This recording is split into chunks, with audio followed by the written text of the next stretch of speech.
algumas meditações nos domingos pela manhã na primeira carta de Paulo aos Tessalonicenses, e hoje nós vamos ler capítulo 4, primeira de Tessalonicenses, capítulo 4.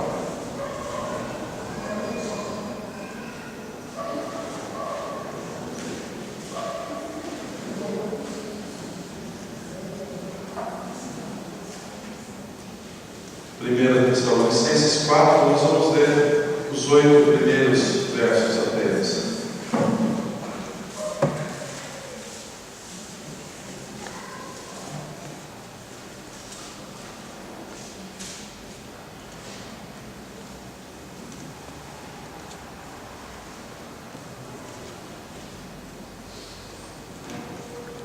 Posso ler, irmãos? Todos acharam? Se alguém não achou, pede ajuda para alguém que está do lado, para que todos possamos acompanhar essa leitura. Primeira Tessalonicenses 4, nós lemos o seguinte: finalmente, irmãos, nós vos rogamos e exortamos no Senhor Jesus que, como de nós o recebestes, quanto à maneira com que deveis viver e agradar a Deus, e efetivamente estáis fazendo, continueis progredindo cada vez mais, porque estáis inteirados de quantas instruções vos demos da parte do Senhor Jesus, pois esta é a vontade de Deus, a vossa santificação, que vos abstenhais da prostituição, que cada um de vós saiba possuir o próprio corpo em santificação e honra, não com o desejo de lascívia, como os gentios que não conhecem a Deus, e que nesta matéria ninguém ofenda nem defraude seu irmão, porque o Senhor, contra todas essas coisas, como antes vos avisamos e testificamos claramente, é o vingador. Porquanto Deus não nos chamou para a impureza, e sim para a santificação. De sorte quem rejeita essas coisas não rejeita o homem, e sim a Deus, que também nos dá o seu Espírito. Senhor nosso Deus e Pai, ajuda-nos com esta porção da Tua Palavra que lemos nesta manhã, para que ela faça sentido aos nossos corações e mentes, para que o Senhor fale o que o Senhor deseja falar aos nossos corações. Em nome de Jesus. Amém. Irmãos, como já disse outras vezes, nos sermões anteriores que nós trouxemos nesta carta, a igreja de Tessalônica é uma igreja que o apóstolo Paulo traz bastante elogios. É uma igreja abençoada, que tem as suas dificuldades, que tem os seus problemas, como toda igreja, mas uma igreja operosa, uma igreja que dá o seu testemunho de fé, uma igreja firme e vibrante na obra do Senhor, como todas as igrejas, inclusive a nossa, devem ser, sermos vibrantes, atuantes na obra do Senhor. Agora, para que a nossa igreja, para que uma igreja seja operosa, vibrante, realmente seja luz neste mundo e faça a vontade de Deus, é necessário que os seus membros dediquem-se para o crescimento da sua vida espiritual. A vida cristã não é algo estático, em que simplesmente nós entregamos o nosso coração ao Senhor Jesus, confiamos nele para a nossa salvação e pronto, termina aí. A vida cristã não é isso. A vida cristã, pelo que nós vemos nas Escrituras, é algo que se inicia com o novo nascimento em Cristo, quando nós entregamos o nosso coração a Ele, e a Bíblia nos mostra que há um caminho de crescimento espiritual a partir da conversão, que esse é o ideal para cada cristão. vezes uma pessoa se converte, entrega a vida ao Senhor, mas ela não se esforça para o crescimento. Então a vida dela fica estática. Fica uma vida cristã superficial. Ela não cresce no conhecimento da palavra, ela não se envolve com os ministérios da igreja, ela não busca ter comunhão com Deus diariamente através da oração. Então a pessoa fica estática, fica meio que parada, confiando na sua salvação, que é em Cristo, mas sem fazer nada para que haja um crescimento espiritual. E há um grande perigo aí, porque quando não há uma busca de crescimento espiritual, geralmente há um declínio. Quando a pessoa não está querendo crescer, ela acaba diminuindo e muitas vezes desanimando na fé, e muitas vezes se afastando da igreja, abrindo brechas na sua vida para que o inimigo trabalhe. Então, o apóstolo Paulo, alertando isso aos Tessalonicenses, ele faz aqueles elogios que ele faz à igreja, no primeiro capítulo, nos capítulos que nós já lemos, mas aqui ele dá uma orientação. Ele inicia o capítulo 4, já caminhando para o final da carta, capítulo 4 e 5, ele diz: finalmente, irmãos, nós vos rogamos e exortamos no Senhor que, como de nós recebestes quanto à maneira por que deveis viver e agradar a Deus, e efetivamente estáis fazendo, continueis progredindo cada vez mais. Então ele reconhece que aqueles irmãos receberam aquelas primeiras instruções do apóstolo Paulo, da equipe que ali formou aquela igreja naquela cidade, e ele reconhece que aqueles irmãos estão vivendo para agradar a Deus, mas ele dá uma orientação, uma exortação em amor. Continueis progredindo cada vez mais. Cada vez mais.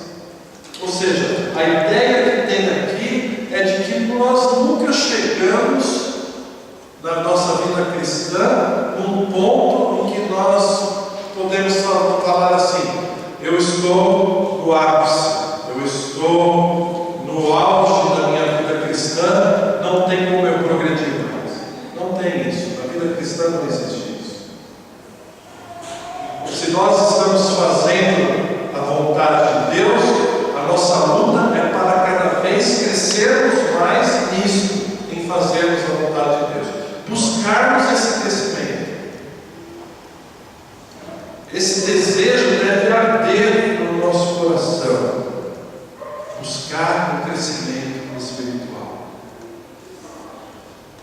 E como nós fazemos isso, meus irmãos? Primeiro, aqui o apóstolo Paulo fala que aqueles irmãos estavam vivendo para agradar a Deus, mas que deveriam crescer nisso, crescer no agradar a Deus. Como nós devemos crescer nessa prática de agradar a Deus? Em primeiro lugar, nós precisamos conhecer a vontade de Deus. Você não consegue agradar uma pessoa, por exemplo, se você não sabe a vontade dela. Às vezes nós convidamos pessoas para almoçar em casa, na casa que temos essa prática, sempre tem parentes se reunindo, e nós nos preocupamos se aquilo que nós vamos servir agrada a todos, porque nós sabemos que alguns alimentos não são do agrado de todas as pessoas. Então tem pessoas que só comem carne branca. Então se a gente vai fazer um churrasco, a gente compra também um frango para a pessoa comer. Então a gente conhece a vontade das pessoas e tenta agradar.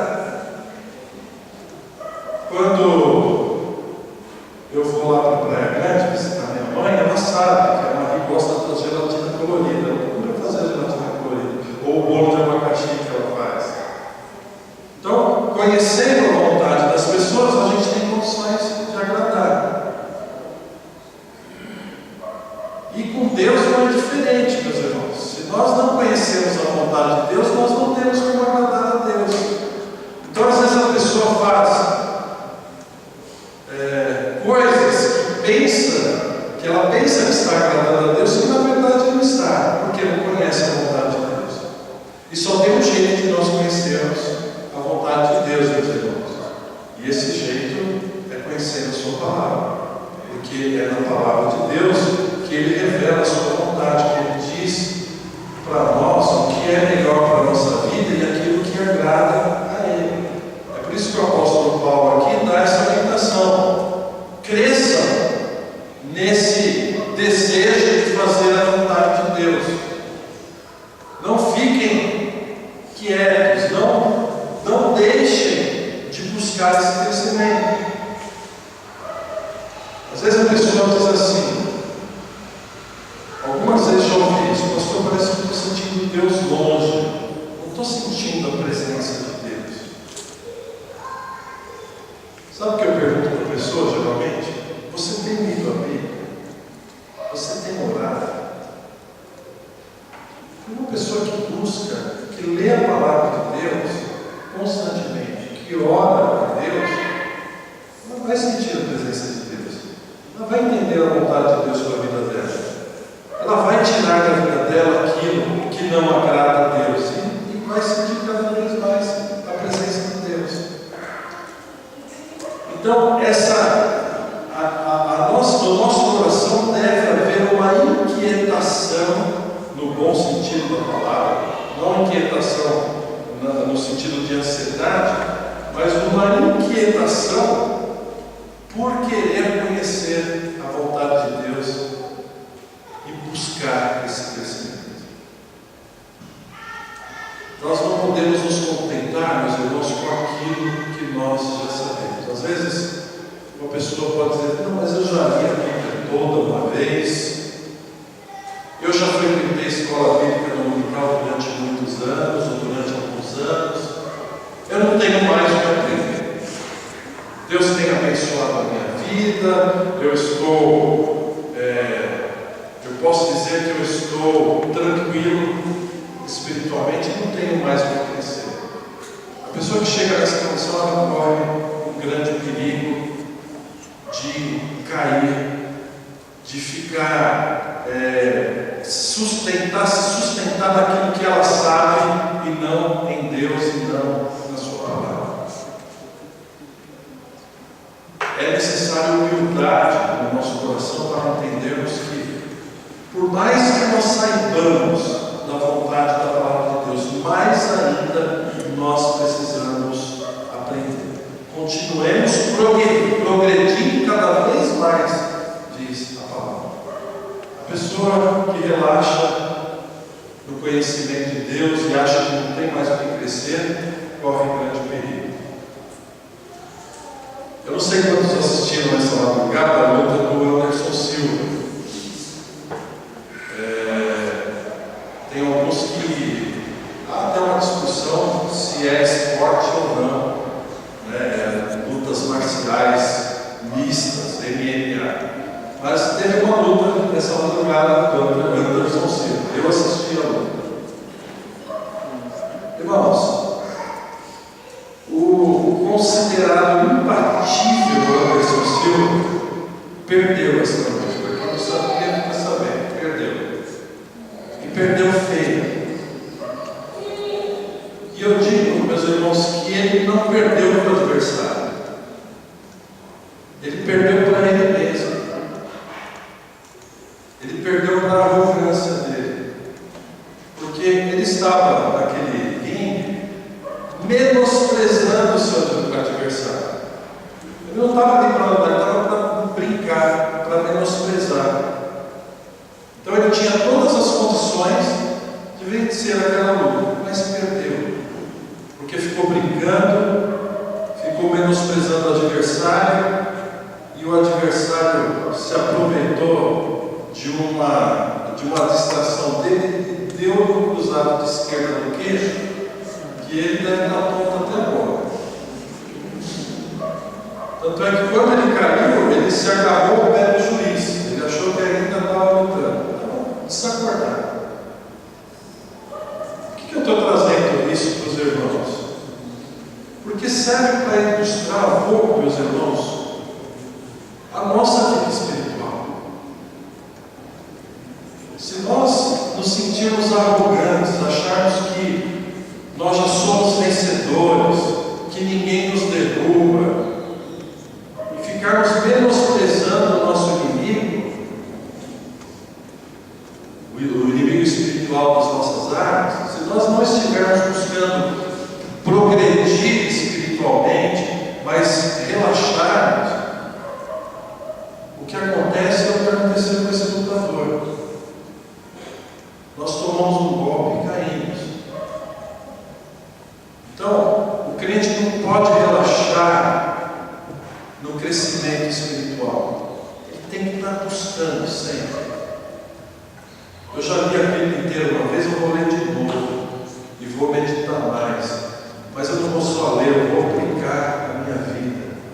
Eu vou colocar em prática aquilo que Deus espera de mim. Eu vou tirar da minha vida aquilo que não agrada. Porque a arrogância precede a queda, já é um ditado antigo. E isso vale para a vida espiritual também. Quando nós nos arrogamos de sermos espirituais, de sermos perfeitos, sermos o melhor espiritualmente, achamos que ninguém mais tem nada para nos ensinar, nós acabamos menosprezando o inimigo das nossas almas, que está ao nosso redor para tentar nos derrubar, e aí nós acabamos fazendo aquilo que não é da vontade de Deus. O contexto em que o apóstolo Paulo escreve isso é alertando aos irmãos quanto à santificação. Verso 3, ele diz: você quer saber qual é a vontade de Deus? A vontade de Deus é esta. Esta é a vontade de Deus, a vossa santificação, que vos abstenhais da prostituição. Então, ele vai falar de como nós devemos usar o nosso corpo de maneira santa para não nos envolvermos em questões de imoralidade sexual. Esse é o contexto aqui. Mas o princípio serve para qualquer área da nossa vida, tanto para as questões da sexualidade, como para as questões das nossas finanças, como para as questões dos nossos relacionamentos familiares, quanto para as nossas questões profissionais. Isso vale para todas as áreas. Nós devemos crescer na direção da vontade de Deus. Qual é a vontade de Deus para a minha família? Qual é a vontade de Deus para a minha vida profissional? Qual é a vontade de Deus para o meu namoro? Qual é a vontade de Deus para os meus estudos? Nós não devemos deixar de nos preocupar com a vontade de Deus em momento nenhum. Cada passo, cada decisão da nossa vida deve ser questionando a nossa mente: esta é a vontade de Deus? É isso que Deus quer para a minha vida realmente? Essa decisão que eu estou tomando agrada a Deus? Isso é crescer a cada dia espiritualmente, nos preocupando com a vontade de Deus, em agradar a Deus, que nós cresçamos na nossa santificação. E essa nossa santificação nada mais é do que fazer a vontade de Deus. Então, meus irmãos, não baixemos as nossas guardas. Não baixe sua guarda. Conheça a palavra de Deus. Eu sei que é mês de férias, às vezes a gente dá uma relaxada, não tem DVD, mas faça um esforço, venha para a escola bíblica. Como é importante nós conhecermos a palavra de Deus.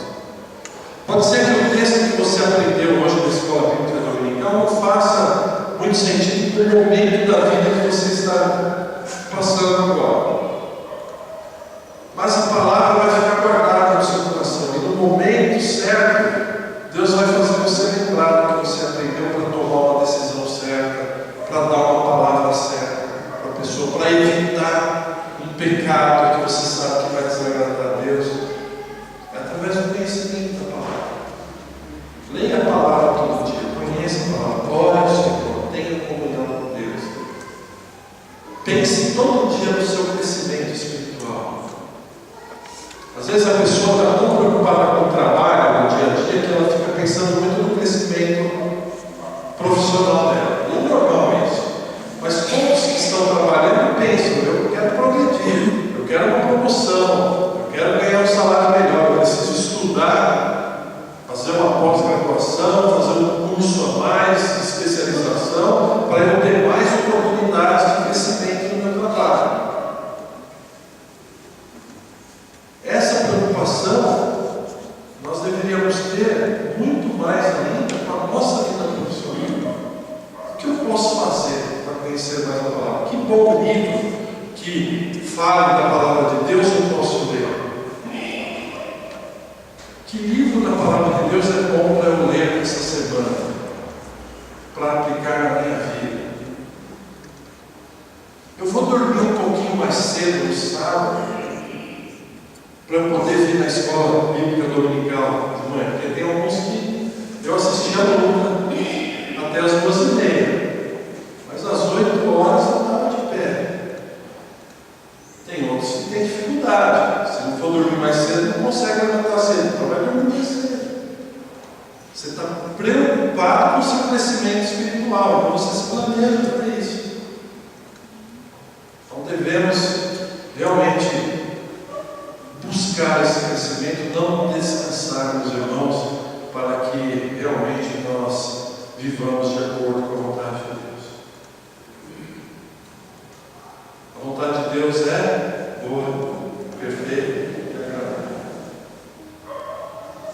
Todos nós queremos isso. Então, que nós continuemos, como diz no verso 1 do capítulo 4, continuemos progredindo cada vez mais no desejo de fazer a vontade de Deus. Amém?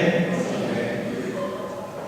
Que com esse espírito de crescimento espiritual nós possamos viver o dia de hoje, todos os dias da nossa vida. Oremos ao Senhor. Deus Pai,